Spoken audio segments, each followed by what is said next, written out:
You guys, I'm working with Cricut today. You're not gonna believe what I'm gonna make out of this and some scraps of wood. It's gonna be so cool.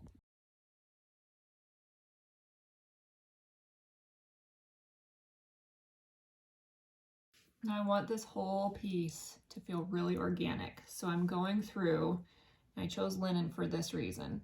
It like falls apart.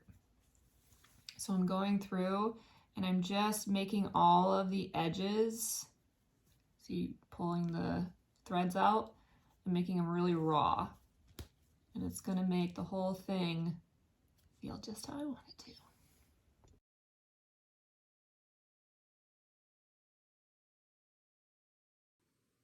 Stick with me on this, it's gonna be so cool. So I purposely chose patterns that were solid, like so, and then really intricate patterns like that, so that some of them would be cut fully and some of them would give this like really cool feature effect where it's still a little bit attached and it's not all the way cut through, so you can still see the pattern.